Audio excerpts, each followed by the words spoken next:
Hi అండి. నేను మీ గోదరమ్మాయిని. ఈరోజు వీడియో ఏంటంటే మన అంతర్వేదిలో శ్రీ లక్ష్మీ నరసింహ స్వామివారి టెంపుల్‌కి వెళ్ళామండి.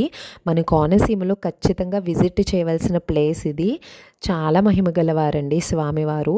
మనం ఏదైనా కోరిక కోరుకుని 7 బుధవారాలు తిరిగామంటే ఖచ్చితంగా నెరవేరుస్తారండి. అంత పవర్ఫుల్ అనమాట.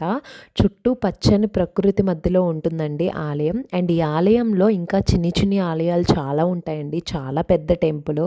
అండ్ ఎప్పటికప్పుడు ఆలయ పరిసరాలని శుభ్రం చేస్తూ ఉంటారు. చాలా క్లీన్‌గా ఉంచుతారు. సో, చాలా ఫేమస్ అయిన టెంపుల్ అండి. ఇక్కడ చెట్లకి ముడుపులు కట్టి కోరికలను తీర్చుకుంటారండి. మీలో ఎవరైనా టెంపుల్‌ని విజిట్ చేయకపోతే ఖచ్చితంగా వెళ్ళండి. స్వామివారిని చూసేటప్పటికే మనకున్న బాధలన్నీ తీరిపోయి మనసు ప్రశాంతంగా ఉంటుంది. ఇదైతే గుర్రాలమ్మ తల్లి గుడి అండి. రథోత్సవం రోజు స్వామివారు రథంతో ఇక్కడి వరకు వచ్చి అమ్మవారిని దర్శించుకుని చీర సారె పెట్టి మళ్ళీ గుడి దగ్గరికి వెళ్తారు. సో, తిరుపతిలాగా ఇక్కడ నిత్య అన్నప్రసాదన జరుగుతుందండి. ఫుడ్ అయితే చాలా బాగుంటుంది. దర్శనానికి వచ్చిన వాళ్ళు ఖచ్చితంగా అన్నప్రసాదన చేసే వెళ్తారండి.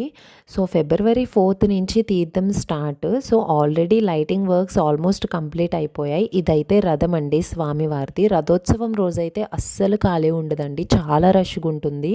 అండ్ తీర్థం స్టార్ట్ అయినప్పటి నుంచి రథోత్సవం, తెప్పోత్సవం, కళ్యాణం ఇలా జరుగుతాయండి 15 డేస్ వరకు. సో, ఇప్పుడైతే మేము బీచ్కి వెళ్తున్నామండి. అంతర్వేదిలో ఫేమస్ ఏంటంటే గోదావరి సముద్రం పక్కనే ఉంటుందండి. సో, వేరే కంట్రీస్ వాళ్ళు టూరిజం ప్లేస్ కింద ఈ టెంపుల్ని, ఊరిని విజిట్ చేయడానికి ఒక వెకేషన్స్లా వస్తారండి. అంత ఫేమస్ అనమాట. సో, సముద్రం అయితే అలలతో ఉప్పొంగిపోతుందండి. అండ్ ఇదైతే లైట్ హౌస్ అండి. ఆల్రెడీ ఇంకొకటి కొత్తగా కడుతున్నారు. ఇదైతే పాతది. సో, లైట్ హౌస్ బీచ్ల దగ్గర ఎందుకు కడతారంటే షిప్స్ ఉంటాయి కదా, వాటికి సిగ్నల్ ఇవ్వడం కోసం అనమాట.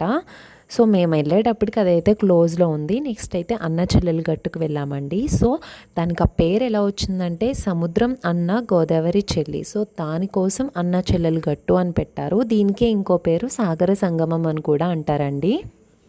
అండ్ మీకు తెలిసిపోతుంది చూస్తే లెఫ్ట్ సైడ్లోది సముద్రం, రైట్ సైడ్ గోదావరి. ఇదండి ఇవాల్టి ముచ్చట. మరికొన్ని వీడియోస్ కోసం మా ఛానల్ని సబ్స్క్రైబ్ చేసుకుని వీడియోస్ని లైక్ చేయండి. Thank you so much.